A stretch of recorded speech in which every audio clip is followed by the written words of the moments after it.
WhatsApp people, it's me Hamzain, you are watching H T reacts. Welcome back to the channel. उम्मीद करता हूँ अच्छे होंगे, खैर खैरियत से होंगे, एंजॉय कर रहे होंगे। और हम बात करने वाले हैं लश्कर तैयबा के, या फिर आप कह लें 26/11 का जो मास्टरमाइंड था फारूक, मुफ्ती फ़ारूक, जो कि राइट हैंड कहा जाता है हाफिज़ सईद का।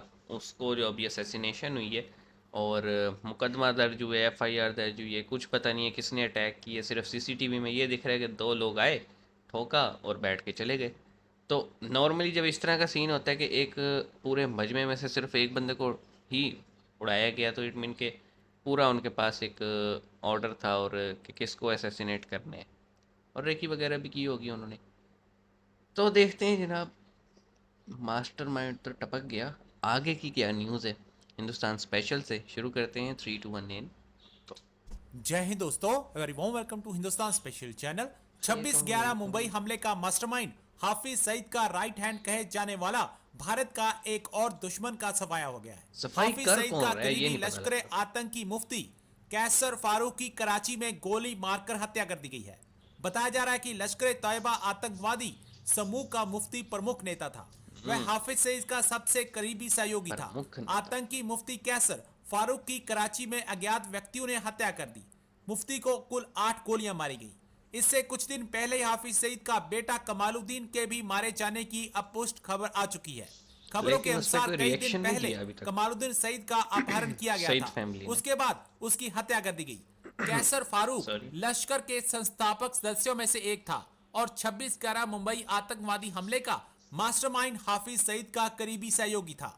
पाकिस्तानी मीडिया के अनुसार 30 वर्षीय कैसर फारूक को शनिवार को समानाबाद इलाके में एक धार्मिक संस्थान के पास लक्षित हमले कह में रहे हैं उसकी गोली मार दी एंगेजमेंट गई। भी थी। दोस्तों, एक बड़ी इंपॉर्टेंट न्यूज़ है जिसको पाकिस्तान का मीडिया तो अभी तक हमें कंफर्म करता नज़र नहीं आ रहा, लेकिन भारतीय मीडिया इस पे काफ़ी बोल रहा है कि जो 26/11 के मास्टरमाइंड, जो हाफिज सईद के मेन एक जो सपोर्ट मैन था, उसको कराची में जब वो कत्ल कर दिया गया है। मुफ्ती कैसर फारूक इनका नाम है, लश्कर तैयबा के थे और हाफिज सईद के बड़े करीबी साथी समझे जाते हैं। ये एक इम्पॉर्टेंट इंसिडेंट है। इसकी वजह ये है कि कुछ क्वेश्चंस इससे इमर्ज होते हैं। क्या रॉ पाकिस्तान में ऑपरेट कर रही है? बिल्कुल। क्या उनके यहाँ पे कोई ग्रुप्स हैं? यार क्या उन्होंने देखो, किसी की सर्विसेज ली हुई हैं? कोई क्या एक्सेप्ट वो करे ना करे, थर्ड लेकिन मुझे ये कंट्री लगता से है कि ऑपरेट कर रहे हैं? वो कहाँ से और ये क्या जो कर रहे उड़ाए हैं? जा रहे हैं और इस हवाले से 26/11 के पाकिस्तान की जो सारे लॉ बंदे, इन्फोर्समेंट एजेंसीज हैं, कोई पुलिस तो जो ऑर्डर है, दे रहे। They have not come up with any news. इससे पहले आपको याद होगा कश्मीर में एक हाफिज सईद के ग्रुप से एसोसिएटेड एक पर्सन थे जिनको कत्ल कर दिया गया था मस्जिद के अंदर। और और सुनने में आ रहा है कि ये दिस इज़ व्हाट दे ये काफ़ी ज़्यादा लगे हुए हैं। अब ये क्वेश्चन जो है वो it will take some time to understand कि ये हो क्या रहा है। और इसमें ये जो बंदा जिसको मारा गया है, मेन स्ट्रीम मीडिया तो इस पे नहीं बात कर रहा, लेकिन डॉन न्यूज़ पाकिस्तान का प्रेस्टिजियस न्यूज़पेपर है, उन्होंने आज सुबह इस बात पे खबर दी है। बाकी मेन स्ट्रीम मीडिया और पे इस कोई पे नहीं कोई बात स्टोरी कर नहीं रहा चली। भाई, और कोई इसलिए बात नहीं कर रहा कि वो दिखाना नहीं चाह रहे। देखें, लोग फिर डॉट्स कनेक्ट करते हैं ना, कुछ लोग बैठे होते हैं। अब आप देखें, पहले हाफिज़ सईद के बंदे कश्मीर में मरे, फिर हाफिज़ सईद का न्यूज़ आई कि पेशावर में उसका बेटा मारा गया, फिर हाफिज़ सईद का लेफ़्ट हैंड जिसे कहा जाता है वो लाहौर में मारा गया, और अब राइट हैंड जिसे कहा जाता है मुफ्ती फ़ारूक, ये हैदराबाद या कराची के आसपास के इलाकों में मारा गया।